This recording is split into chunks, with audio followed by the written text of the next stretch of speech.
Então, voltando aqui, bom, não tem como eu não comentar o que está acontecendo hoje no Brasil. O Brasil está vivendo uma crise sanitária, uma crise econômica e uma crise política gravíssima. Nós já víamos vivendo essa crise política e econômica antes do coronavírus, antes da pandemia. Já havia um pandemônio político e econômico no Brasil. O Brasil já, do ponto de vista econômico, já tinha quebrado no governo Bolsonaro, antes do coronavírus. O Brasil estava com o PIB lá embaixo, o dólar subindo, enfim, já estávamos numa profunda crise econômica, porque as reformas do governo Bolsonaro não serviram para nada. Paulo Guedes foi um fracasso para fazer crescer a economia, para gerar emprego, que foi tudo uma farsa, né? A função do Paulo Guedes foi justamente fazer as privatizações, acabar com as nossas estatais,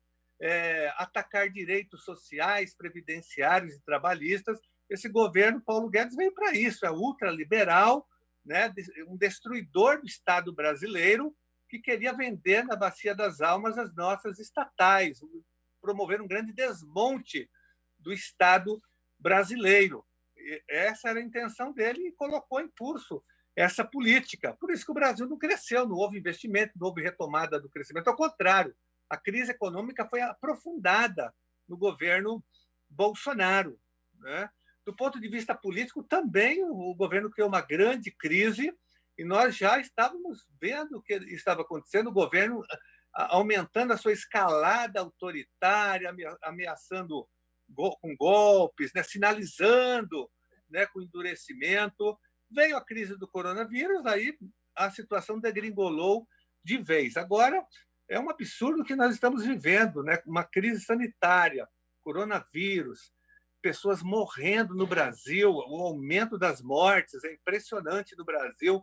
Tudo aquilo que os sanitaristas, os cientistas, os especialistas disseram, tudo aquilo está se concretizando agora. Por isso que os governadores agiram corretamente, os prefeitos, pelo isolamento social, pelas medidas tomadas até agora. É o caminho que o mundo inteiro está tomando e que o Brasil tomou graças aos governadores e prefeitos. Mas como o Bolsonaro estimula o contrário, ele joga contra, né? E aí o que acontece? O isolamento não se consolidou do jeito que tinha que se consolidar. E por isso nós estamos perdendo vidas em todo o Brasil. Vários estados já entraram em colapso no seu sistema de saúde, até no sistema funerário. Eu fiquei chocado aqui com uma fala do prefeito Bruno Covas, agora numa dessas coletivas que ele faz com o governador Dória, onde ele fala do plano de funerário, um plano de emergência, de produção de mais covas, de compra de refrigeradores de corpos. Ele fez uma explanação falando disso, falando quase de uma cultura da morte, né? Eu fiquei chocado, o Brasil inteiro ficou chocado. Nós estamos chocados com as fotos que nós estamos vendo de cemitérios com covas abertas, a Vila Formosa, aqui em São Paulo, o cemitério do Jardim São Luís e outros no Brasil, em Manaus. O Brasil está chocado e nós estamos vendo um aumento muito grande das mortes, praticamente, no Brasil. Ela só vem aumentando. E, no meio disso, nem uma palavra de conforto do presidente da República, nem um apoio às famílias que estão perdendo os seus entes queridos, né, os seus amigos, nada do presidente. Ele fala que é uma gripezinha, ainda estimula as carreatas da morte que estão ocorrendo em algumas regiões do Brasil. Pessoas estão saindo para as ruas, né, sem proteção, estimulando a volta ao trabalho. Muitas delas, na verdade, a serviço do poder econômico, de grandes empresários, ou são inocentes úteis a serviço desses grupos econômicos. O fato é que isso é um absurdo total, um estímulo para que as pessoas morram. Estão indo na contramão do bom senso, das orientações da Organização Mundial da Saúde. Agora, no meio de tudo isso, toda essa pandemia já é grave, nós estamos à deriva do ponto de vista nacional, o governo Bolsonaro joga contra o isolamento o tempo todo, não dá proteção social, não abre os recursos do Tesouro Nacional para socorrer a população, para conseguir os R$ 600 é um sacrifício, né? Mas, além disso, agora ele criou a crise dentro da crise. Primeiro, demitindo, nesse processo todo, o ministro da Saúde, que nós não tínhamos nenhuma adesão a ele, né, nenhuma defesa dele, mas porque nós sabemos do histórico do Mandetta enquanto deputado federal, que aprovou a emenda 95, que reduz, sobretudo, os recursos da área da saúde pública. Ele foi contra o projeto Mais Médicos, acabou com a farmácia popular, mas ele estava, pelo menos, cumprindo aí as orientações, os protocolos da Organização Mundial da Saúde. Então, ele tira, no meio do caminho, no meio da crise, esse ministro, coloca um outro, que é um assessor, um consultor de hospitais de luxo, que pode ser até um bom médico, mas é um empresário da saúde que não conhece o SUS, nomeou um general para ajudá-lo na parte, acho que administrativa, de logística, um general, né? Então, nós temos um empresário da saúde como ministro da saúde e um general na área de logística.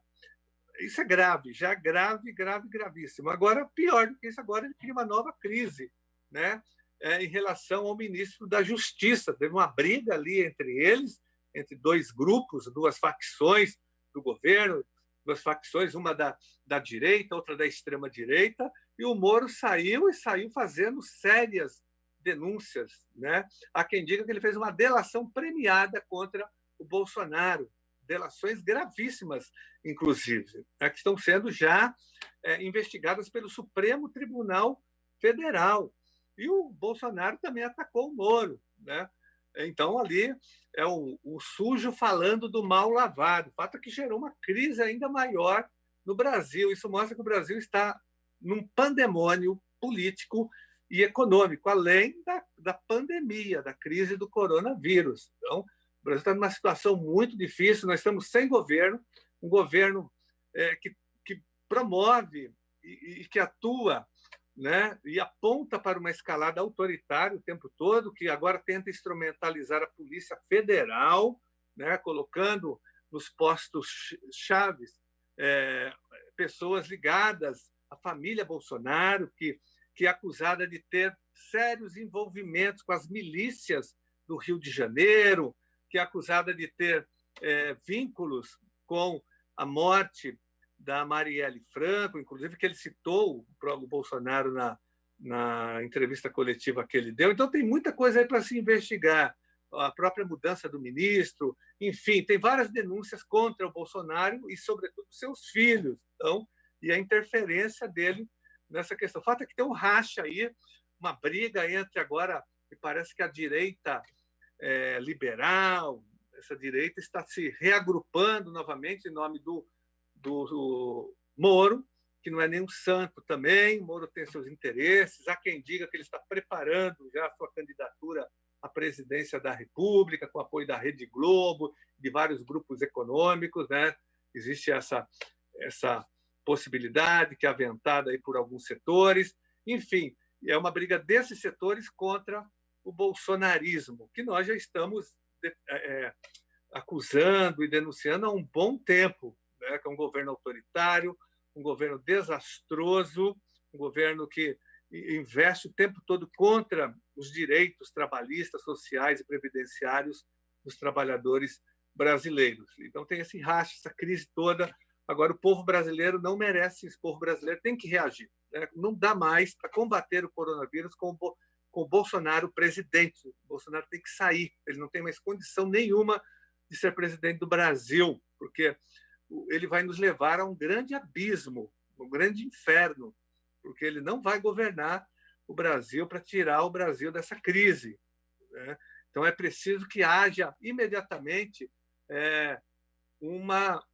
alguma atitude aí do Supremo Tribunal Federal, já tem denúncias contra ele, do Congresso Nacional, tem já 24 pedidos de impeachment do Bolsonaro na Câmara dos Deputados, tem denúncias contra ele, o Supremo Tribunal Federal, o PGR já entrou com a denúncia. Então, ou seja, algo tem que ser feito. Não dá para o Brasil passar por esse processo dessa pandemia que é grave no Brasil e no mundo com um presidente, né, que só pensa em fazer disputa política, só pensa em 2022, um presidente autoritário que quer instrumentalizar agora os órgãos públicos. Para encerrar, né, deputado. Para acabar com as investigações. Então, quero fazer essa consideração aqui e fazer um apelo ao povo brasileiro. Pressione o Congresso Nacional para que o Congresso Nacional, né, tome providências em relação ao impedimento, impeachment, a renúncia do Bolsonaro. Com Bolsonaro não dá mais, o Brasil vai afundar de vez, né, e ele não tem condições de nos tirar dessa crise do coronavírus. Um abraço a todos.